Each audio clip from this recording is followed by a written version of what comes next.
What? Oh, We live, bro. First one, let's go. What's up? What's up? What's up, everyone? Thank you for tuning in again. We're gonna start the show soon. We're gonna let some people join. We got a couple joiners. You heard? I think somebody's trying to tap in. Oh, not yet, buddy. Let's just see. Do not accept any requests yet, please. It's Drew and Ani. All right, we're gonna wait a little bit. All right, Drew. Like 1 minute, then you're in. We're gonna try to run this a little different today, so everything works out for everybody. Cam, can you sit down, please?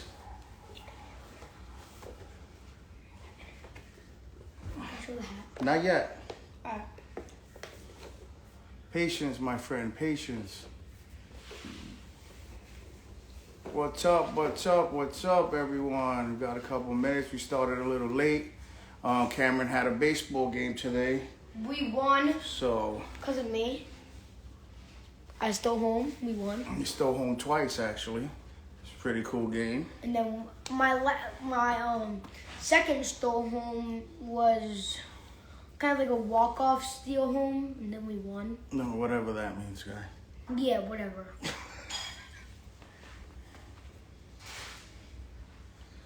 Shout out to everybody checking in the chat. I know we're Met Five fans. games so from Shirley. I know we're Met fans, but I pulled this Otani congratulations card.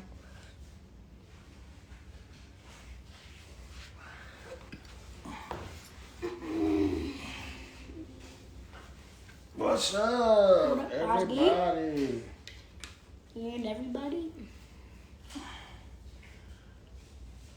Drew and Phil, you guys will have you guys gonna tap in a little bit. Sneaker Grandpa joined. All right.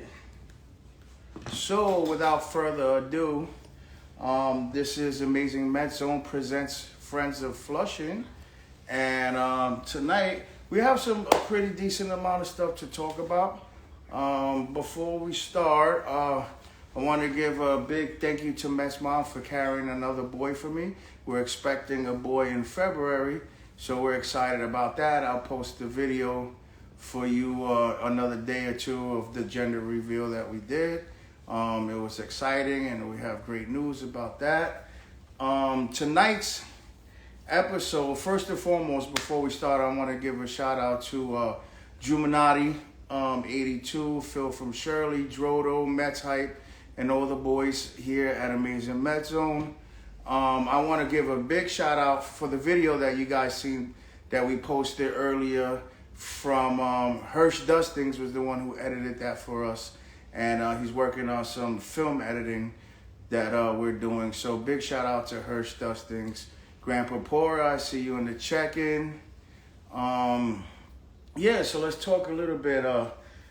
We went to a signing. We covered a signing. We filmed and stuff like that. Brandon Nimmo was there. Who else was there, Ken?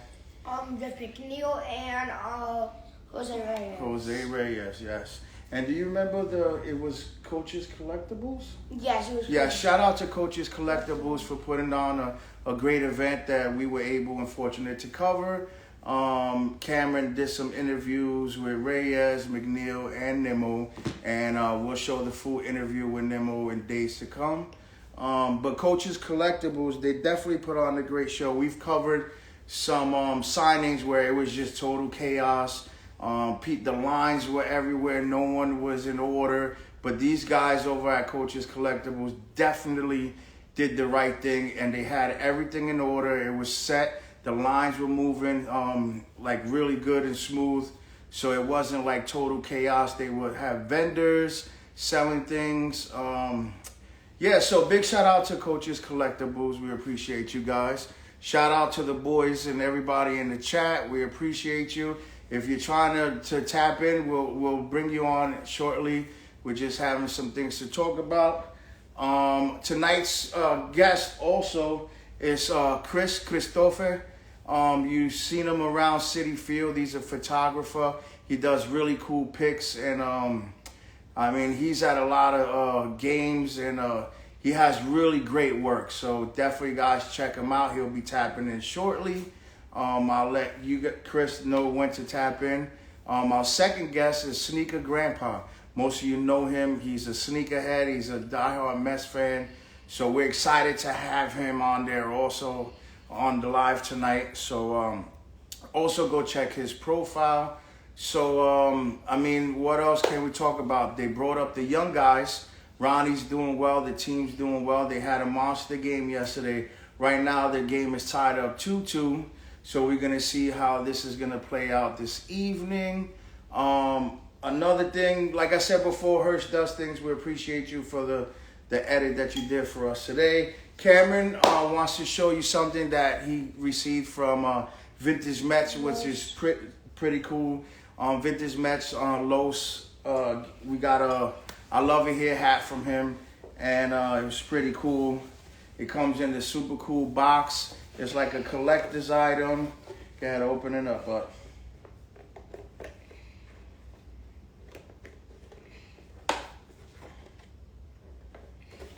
Okay, gotta move it along, Rick. Welcome to the couch, of course. Again. Thank you for joining us. We're back at it on the couch. On the couch. So it came with thank you, Amazing Vintage, for the support. Then this is the hat.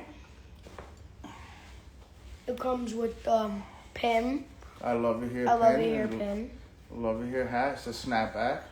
Snapback. So Cam will be wearing that for the rest of tonight's live. Yes, sir. I Love It Here. But you gotta wear it so they can see it.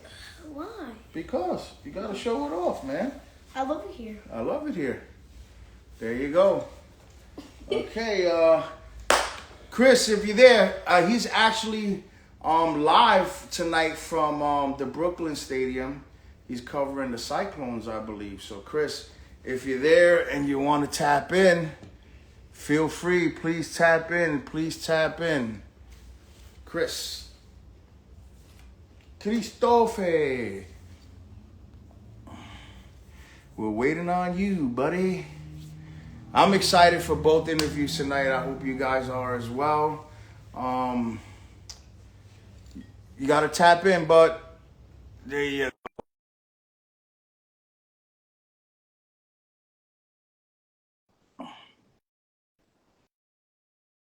I'm not sure if it's working because you're at the stadium. If you have reception, there you go. Yo, what's good? You in the dugout still? Yeah, see you. There you go. See, this is what I'm talking about. Yeah. See how loud we over here? We in here, bro. There you go. Look live from the dugout. Filming there. How's the game tonight? How's everybody doing? It's going good. Everybody contributing. Cyclones winning 5-1 right now. Let's go. Let's go. Let's go. Let's Salute go. to them. There we go. All right. So, Chris, tell everybody your Instagram handle so they know where to find you at and how to spell it correctly.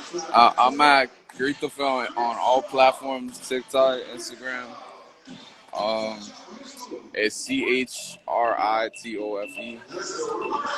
I just be doing photography, doing whatever really. I be videos sometimes. I got a couple videos here of the guys. There you go. So I got a lot of dope content from tonight coming out soon. All right, we're losing you. You got some bad service there. Go from Wi-Fi. You got to try to find somewhere. I know you trying to work and do the interview with us at the same time, so we appreciate you. Don't worry, you got the full Wi-Fi. Yeah, he got the feel from Shirley Wi-Fi. Yeah. So, all right. I got the stadium Wi-Fi. There you go. All right, so for the people at home that don't know, can you tell them how you became a Met fan and stuff like that? Honestly, I wasn't into baseball for a while, until 2021. Okay. So it was a random day, a Pirates Mets game on July 10th, I think 2021. My friend took me out because it was my birthday, and since. It's like I couldn't play. Stop going to games after that. There you go. You keep cutting in and out. You got to try to stay like in one spot where we could keep you on with the Wi-Fi. I know it's tough, and again, we appreciate you doing this interview while you're at work right now. When it's the half inning, I'll see if I can move to a better place. No, of course, we appreciate you. Like I said, But I'm kind of stuck in the dugout right now. So recently you became a Met fan in 2021, I believe you just said before. Yeah. So, okay, now how did your love for photography come about? Honestly, it came randomly. Like it was an accident. So you I mean to. I never planned or intended to do this. I was actually in film school. That's how I got the camera. But it didn't really pan out how I wanted it to. I wasn't enjoying it. And then I found out, because like after going to so many games, I found out that I could bring my camera to the games. And that's how it started. And it's like I found some like a real passion in it. all right, that's awesome, man. So have you taken any pictures that have gotten you to certain places that you didn't think you make it?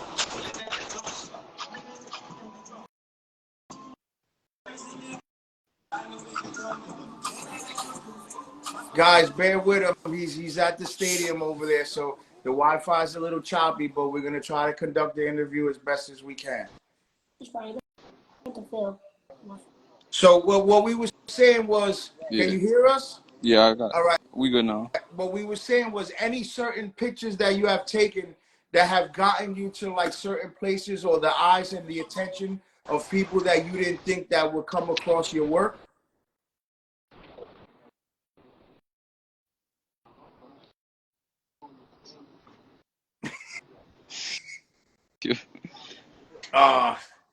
You there, bud? Yeah.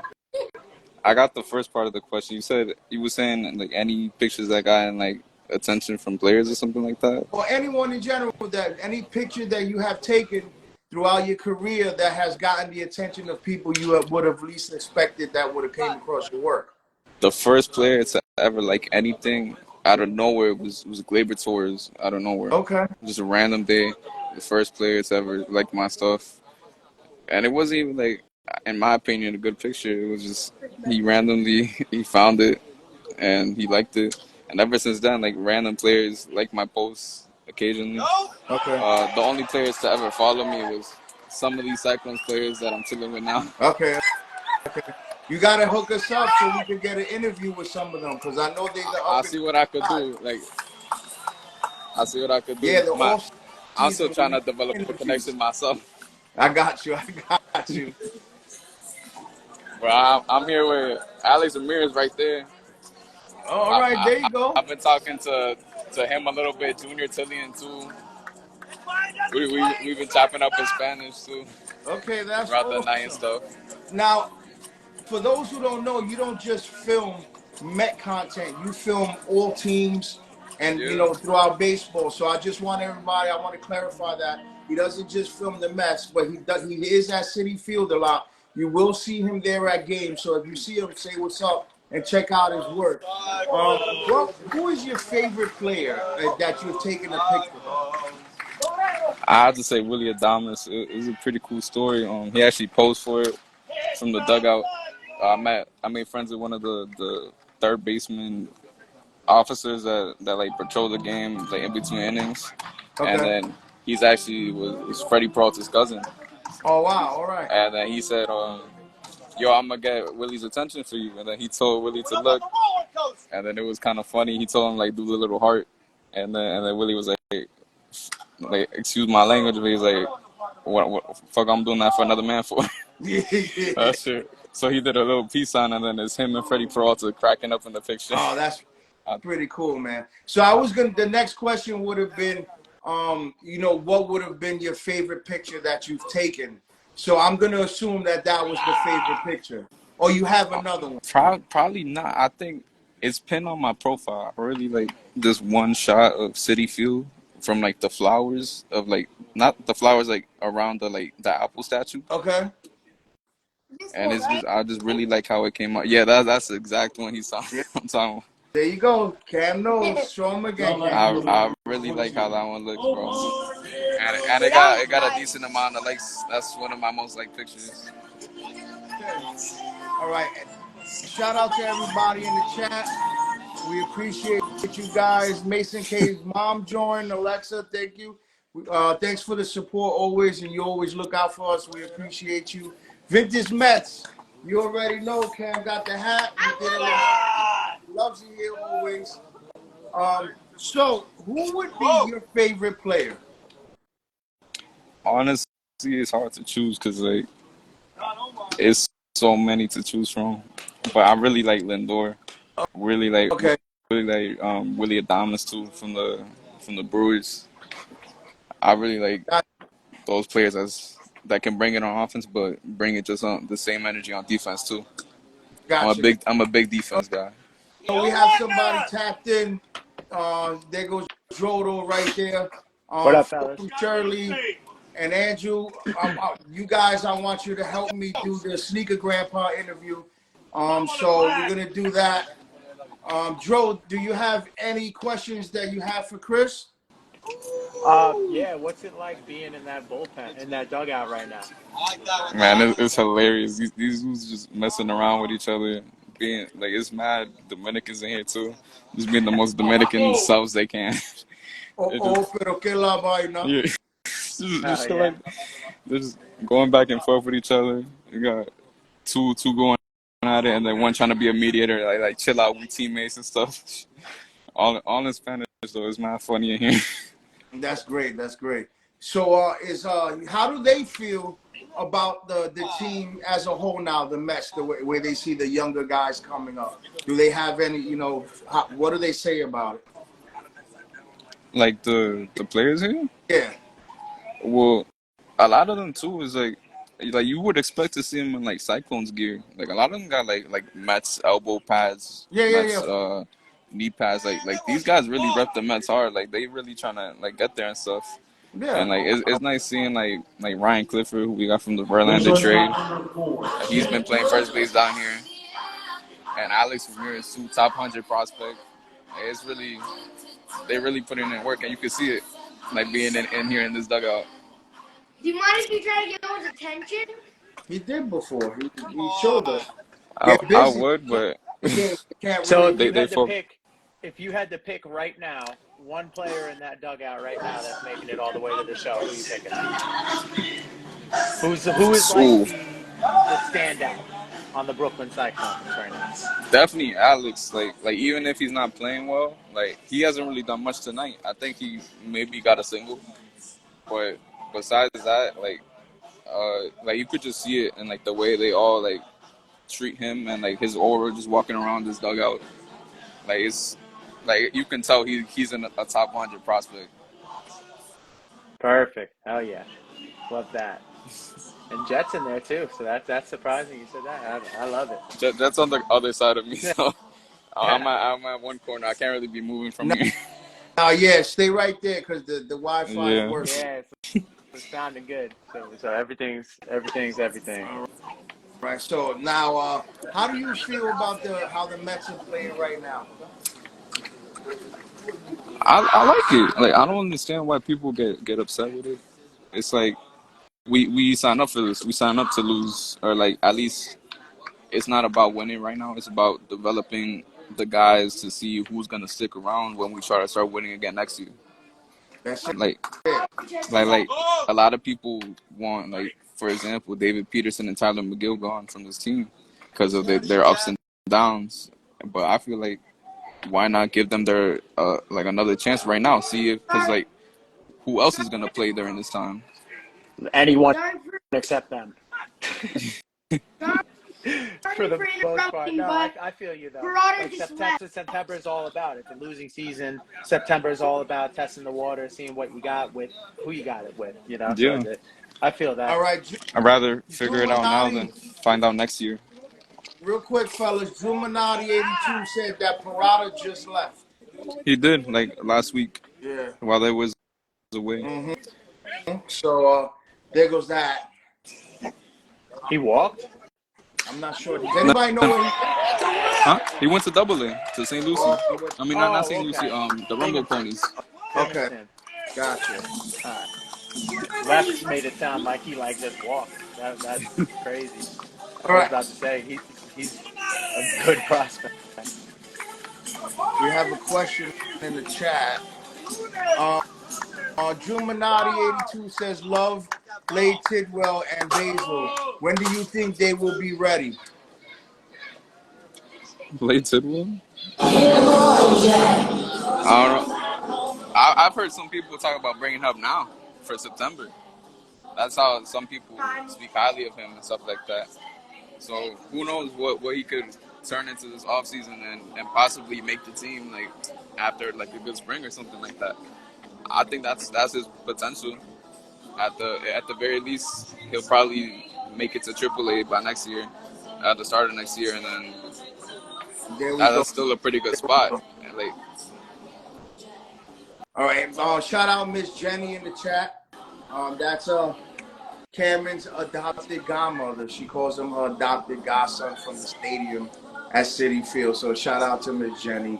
Grandpa Pora also asked if you did freelance work for Brooklyn. So and not then he specific, not not specific. specifically for Brooklyn. Like I'm just here for myself. Like I'm not associated with like any corporation or like newspaper or anything like that. I'm just here for myself, and they gave me the opportunity to have a media pass and shoot in here. Awesome.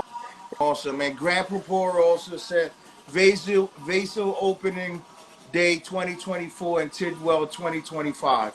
So you never know. We'll see. That's Grant's predictions right there. Shout out Grandpa Pora, Jenny and Y.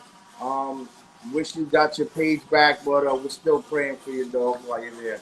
But Chris, man, I have one last question. Well, Joe, if you have one more question for Chris, shoot the question because then I'm gonna ask the last one, and then we gotta go to Sneaker Grandpa. He's our second interview tonight. But Chris, go ahead, Joe.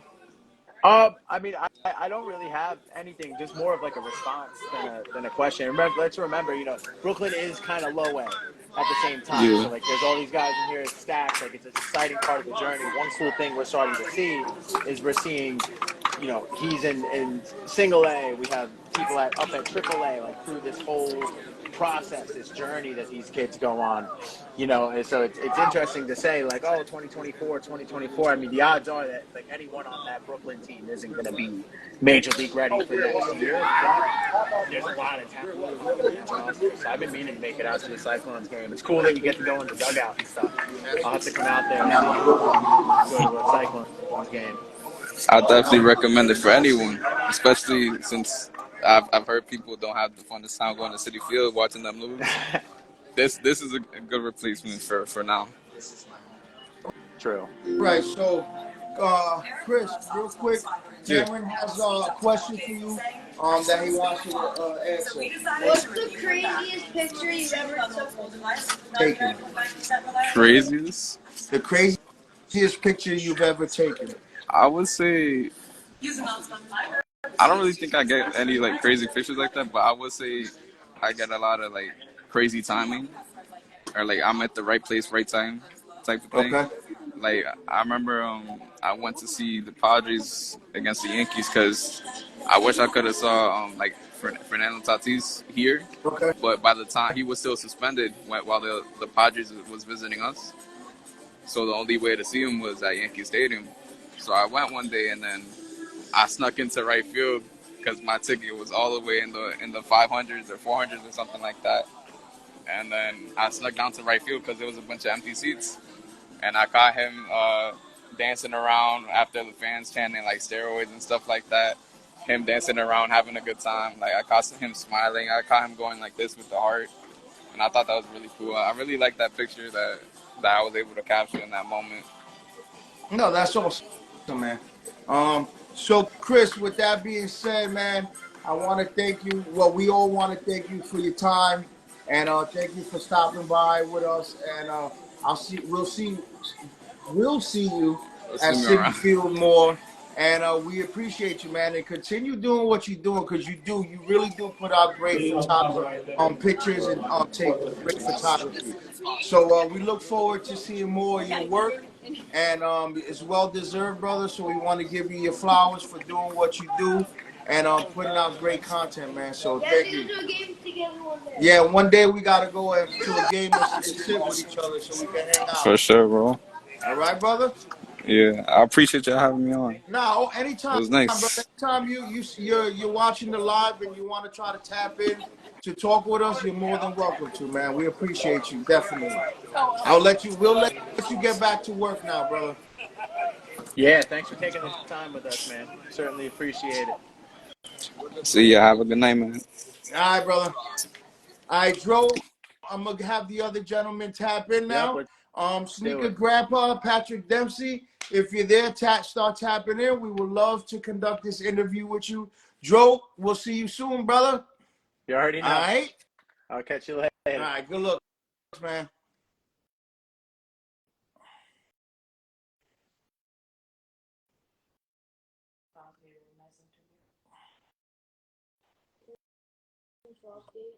Yo. Yo. Juvenati 82. What's happening? What's good, brother? Chilling, man. Chilling. Just watching this 2-2 game right now. Gate. Hey, There he Dude. goes. There he what's is. up, guys? MC, the sneaker. What's up? I love the beard, brother. Thank you, man. If you see, you can see I'm starting to get a little bit there. With some more wisdom and time, I'll be at your level. That's right. You just got to let it come in. That's what I did. Each time it would get a little lighter. It would look like Drew's there for a little while, and I'd shave it and come back, and then it'd be a little bit of white in there, and I'd shave it and come back, and eventually it just started early. So that's actually where the nickname came from, because one night I won a sneaker raffle or something, and they posted congratulations, and some kid said enjoy the sneakers, Grandpa. So I thought, you know what, I'll just go with it. I mean, that was probably you can't beat that. That's perfect. 10 years ago. I mean, I was maybe about 40 or so, in my late 30s and already gray like that. So I just said, you know what, I'm just going to go with it, and it just kind of took off from there. Awesome. So since you said that, I mean, we got to ask now, are you a grandpa? No, I'm not. I mean, So I guess if you did grandpa. if you did the math and got an early start and stuff, I could probably be there. But no, I've actually got a 15-year-old and a 12-year-old, both girls. So yeah, okay. and I've already two Mets fans. Thank you. Right. So yeah, no, in fact, it's funny because if I go somewhere like to the sneaker store or something, like, these your grand, like, no, they're my daughters, not my granddaughters. But I understand. Awesome. So first, This is probably a lot of Mets seasons right here. Actually, it's gray. It's probably from 30-something years of being a Mets fan. I bet I can account to some of the grays from that. Yeah, anyone who has grays can account to that. Yeah, for sure. All right. So quick question. So you told us already how you got the name, the Sneaker Grandpa, which is a really cool story. Before we get into the Met thing, one question that people wanted me to ask, and this is serious, it's not the funny ones that I always do, is we're going to get into the Mets, but a lot of people were asking, what is your grail that you have? Whew. Man, honestly, I don't really like that word, but just because I think it gets overused in sneakers and probably cards and everything else. But I mean, I think the one is just the Jordan 1, the Chicago red, white, black, just because that was the one I always wanted as a kid, and kind of got me started back in '85. That, now the point where they made a movie about it. But it probably wasn't until about 10 years ago that I actually got my first pair, and now I've been through probably 3 or 4. But I'd have to say that. Otherwise, yeah, I don't really play in the high dollar stuff, exclusive, any of that. I mean, I probably have a few pairs, but typically what happens is I go in the closet, I look at it and what it's selling for, and go, this is just dumb. Like, that's money I could have, and if I wear them, I just feel stupid knowing that that's that way. So I don't look at them like that. They have a different kind of value to me. Okay, awesome. So we can assume now, with your notoriety and everything, you're getting sneakers shipped to you for free. I'm sure you buy some, but now, like I said, with the amount of followers and the recognition you have in the sneaker community, there are some companies that are sending you them to wear and show them on the page and stuff like that.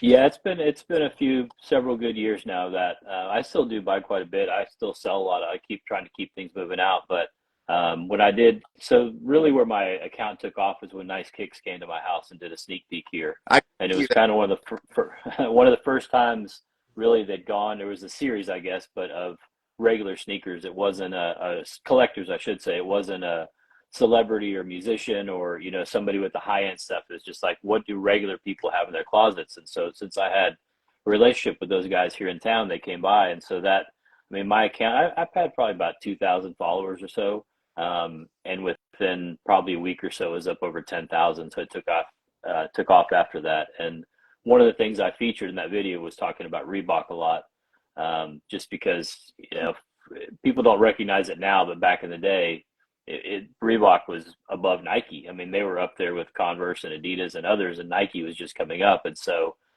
they were one of the first ones actually who reached out, sent me stuff. But I've gotten stuff from Asics, Saucony. Yeah, there's a few other up and coming brands that'll reach out. I mean, honestly, it's sometimes I almost have to just pick and choose because I get stuff from companies that maybe I'm not kind of like, I don't know. Or there are others that my first reaction is always, I won't commit to anything, because there will be companies that say, "Well, we're going to send you these, but we ask that you post 3 pictures, 4 videos, all this." I'm like, "No, I'm not doing all that. I will, if I like them, I'll be honest about it, but that's it." And so that's always been my thing. But yeah, no, it's good. It's nice to have just a box show up Awesome. with 1 or 2 pairs in there. So now, just for the people tuned in, some might not know, where are you located? I am in Austin, Texas. I grew up in Brownsville, Texas, which I don't know if anybody knows, but it's there. If you took the tip of Texas all the way down to the border with Mexico and the beach, it's right there. So, never lived in New York. I've been there multiple times, but yeah, no, I live in Austin, Texas. Been in Texas all my So, life. so how did you become a Met fan? That's the eternal question, because I wear a Mets hat all the time. I got bumper stickers, T-shirts. My kids, my wife wears stuff. So I had an older sister who I was close with, and she went to college and started dating a guy who was a baseball player. He was from Comac, New York, Long Island, Yep. right? And he was a Mets fan. So this was around 1984 or so, which we know 84, you had Strawberry and Gooden. At the time, the Astros and Rangers pretty much sucked. I mean, nothing was really going on here. You had these 2 young, exciting guys. I'd started collecting baseball cards the same year, and so it just kind of clicked. And so 84, by 86, they were getting married and moved out to New York. So I went out there. Actually, 4th of July, 1986, which was I think the sesquicentennial of the Statue of Liberty. So there's a lot of stuff going on. So we go out there, land at the airport, like, oh, we're going to drive by Shea. Let's go check it out. They're not here, but let's go check it out. So we drive up, and there's no one at the stadium, and it's wide open. So we literally walk out on the field. I've got pictures of myself in the dugout, standing at home plate, in the dugout, in the bullpen phone. So like, wow. So it's just like this magical thing. And so 4th of July afternoon game, guess who's in town? The Astros.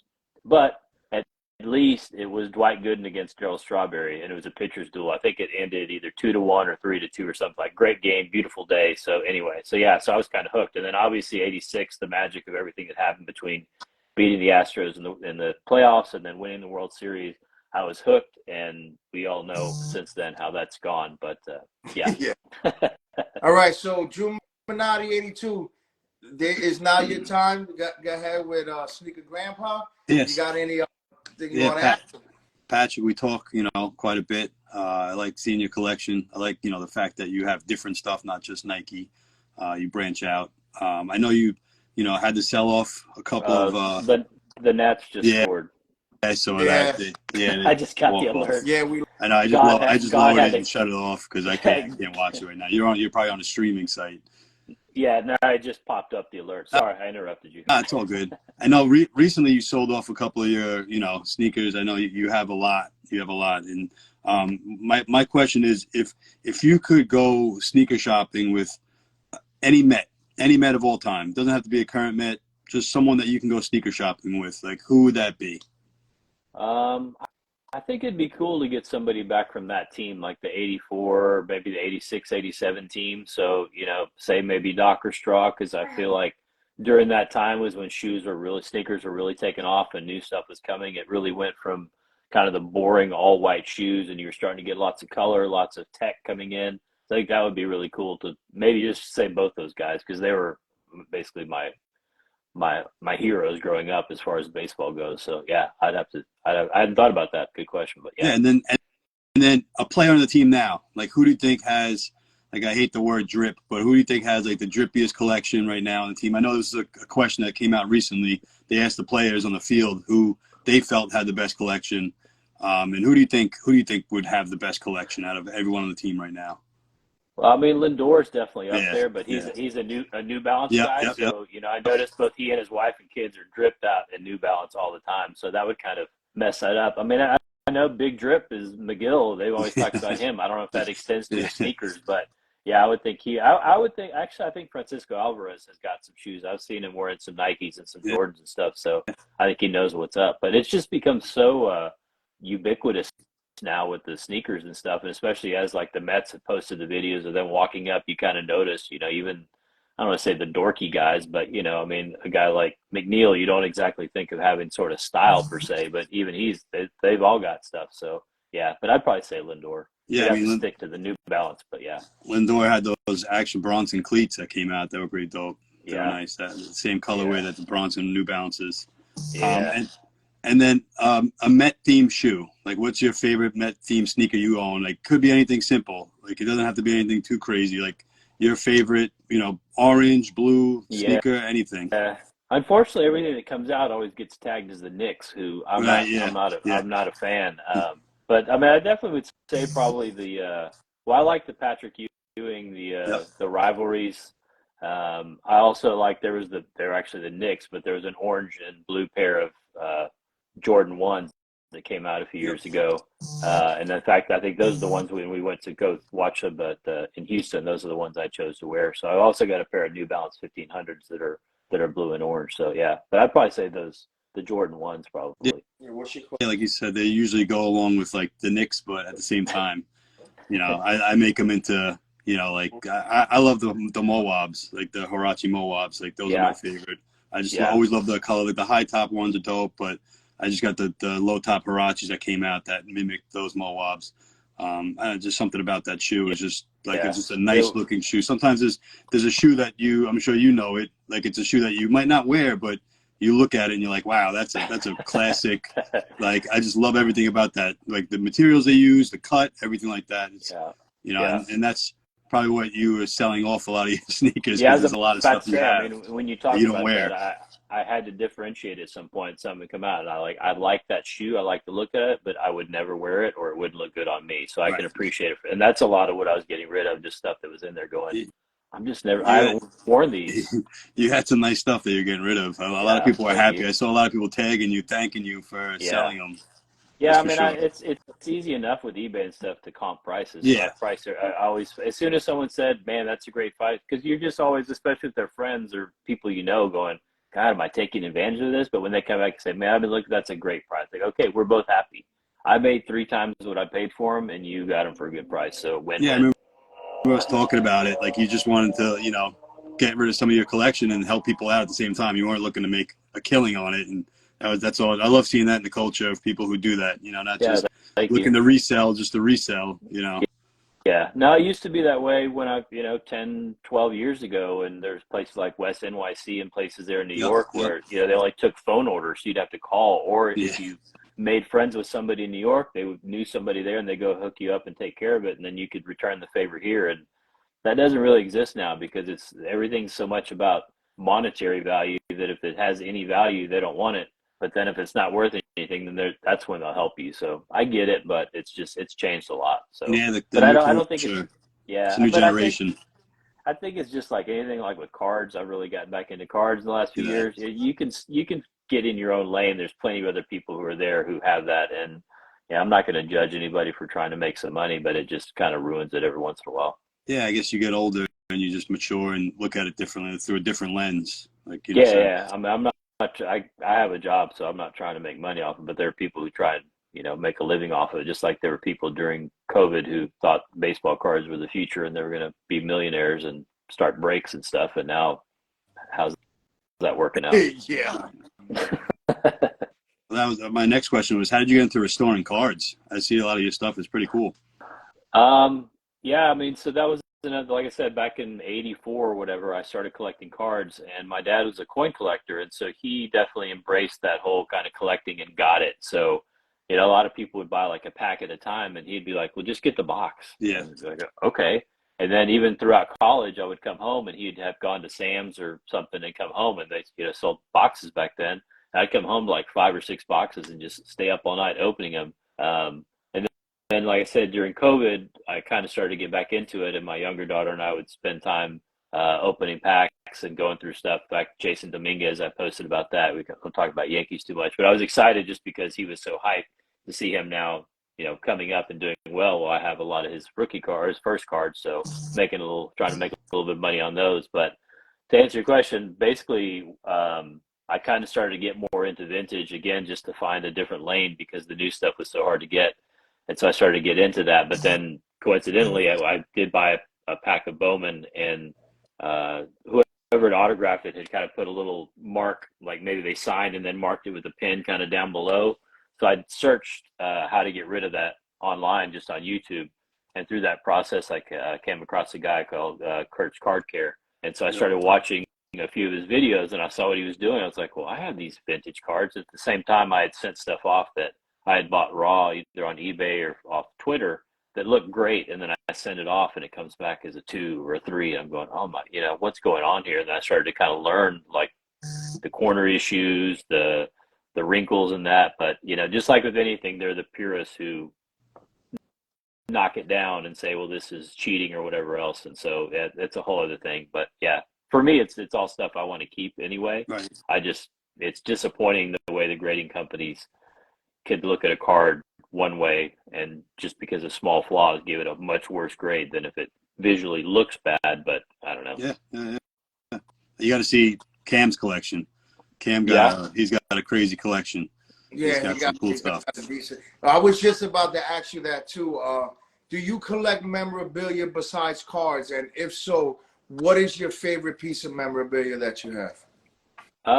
Not really. I mean, I feel like just my personality, you can probably see between the sneakers and the hats and the cards. I don't really need another thing because I probably wouldn't be happy with 1 or 2 memorabilia. So I've got a few signed baseballs and stuff. Like I used to go to the Astros games, and I've got one signed by a bunch of people. Actually, Bobby Valentine, with who's managing the Rangers, one time was doing because of my sister, that same sister lived in Dallas, who went to go see Rangers games, was doing an event, and I met him. This was probably, I don't know, was 87, 88 probably. Nicest guy in the world. I mean, it was crazy that later he became the Mets manager and everything you hear about. I mean, just great guy. I mean, he took so much time to sit there and talk to me and just be so nice, and I was already a fan. And then later when he became the manager of the Mets, like, this is great. So that one, I think, just he personalized it to me and put like best of life or something. So it's kind of that, like, I'd rather that than just a generic signature of here you go, you know, you're next in line, take it away. Because I used to go to a lot of card shows, so I met people, and I remember one was in Houston. It was Doc and Daryl, and it was, I guess it would have been like an 86. I'm just thinking, looking back now, I was like, they were probably either way hungover or stoned out of their minds at the time. But, you know, at the time it was the coolest thing because they were sitting side by side. I'm just a little kid going, wow. But again, like, no interaction, just here you go, sign it, push it in front of you, let's go. So I'm sure Cameron's seen that too. I mean, it's the guys that interact with you that say something, that take the time to ask you questions or give you lessons or whatever. That's what he's going to remember. It's not going to be, I got the superstar's autograph and he was a jackass and didn't even recognize me. Yeah, well, the thing with Cam is this kid is so lucky. When I tell you, you have, I've seen. I don't know what it is about him. Everybody loves the kid. All the players, like, I'm not even sure if there was one. You know who was it? And he wasn't even rude about it. It was the people that were handling the event that we were at. Was Mike Piazza. Yeah. Mike Piazza was nice. He spoke to Cam and stuff, but the people, it was so unorganized, the event we went to, that they were just rushing everyone off in a way. It was one of those where sign it and go, sign it and go. Yeah. Where, you know, some events, he gets the time to speak to them. And like we've met Alonzo called him behind the table and gave him hitting advice and, all kinds. So he gets very lucky when it comes to that. That's good So, stuff. but yeah, they are, and I try to tell him, be appreciative of everything that that's happening right now with all of this going on and us being at the games, and Nimmo loves him, and the guys are recognizing him That's and awesome. saying hi. So he's a lucky kid because not everybody is will experience that. No. So I tell him to be thankful for that. But yeah, to what you were saying, I'm not sure if there was ever that moment that he felt that yet. But what I'm trying to tell him is you're getting older. So because you're so young, you're getting that attention now. As you grow older, you might not have that same effect on the players, and you will get probably brushed off at some point. For sure.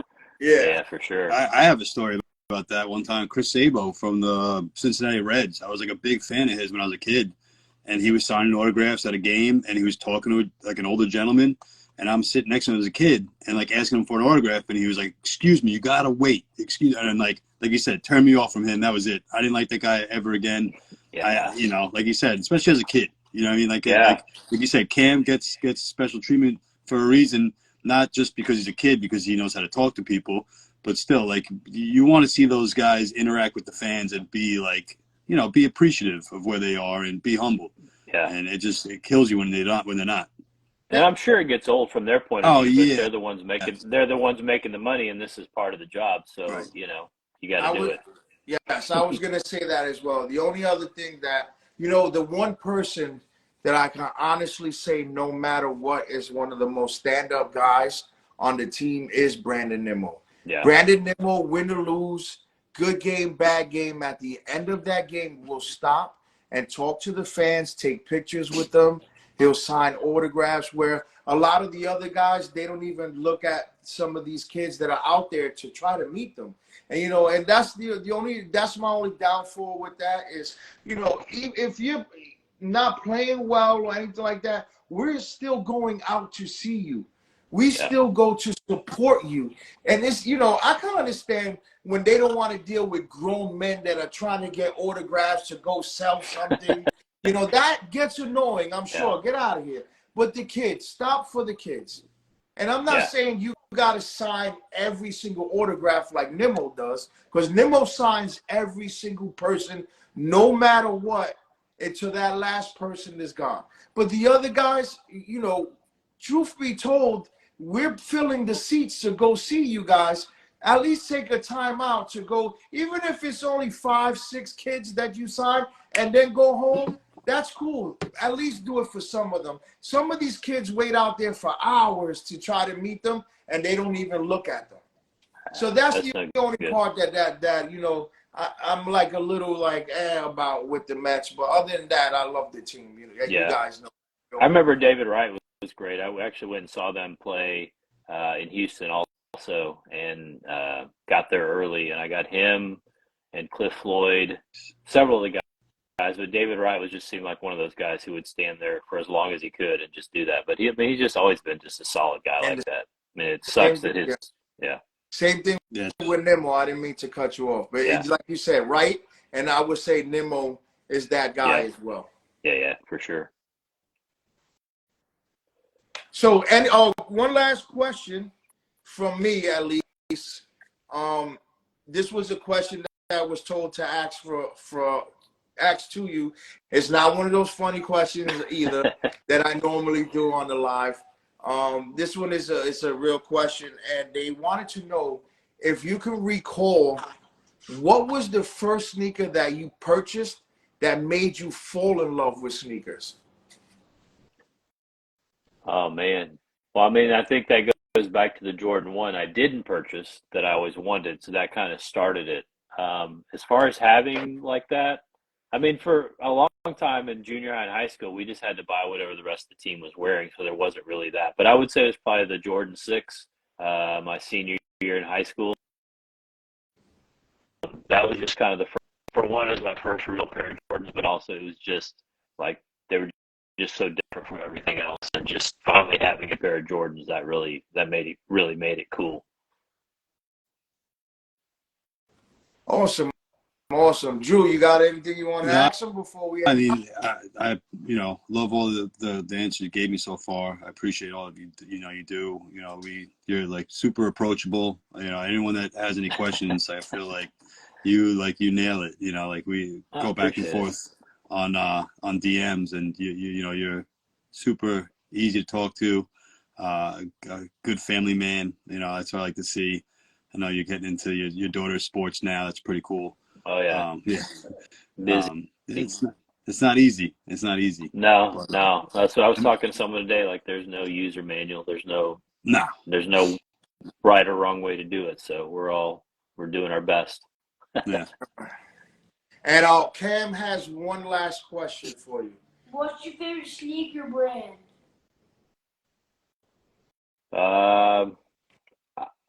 You're gonna put me on the spot because I know people with multiple brands. So whatever I say, but I'd probably have to stick with Reebok just because I feel like the biggest connection to them, and again because they were the ones that started sending me stuff and recognizing what I was saying and doing, and so yeah, I'd go with Reebok. Also because I think it's it's kind of out of the box. That's another thing for Cam. Don't do what everybody else is doing. Stand out. Pick your own lane. Well, I like collector sneakers as well. I'm not at the level that you are, but I do have a passion for sneakers. So one thing I try to tell them, the term sneakerhead gets thrown around loosely. And a sneakerhead to me is not just Jordans. It's whatever you put on your foot that makes the outfit go together.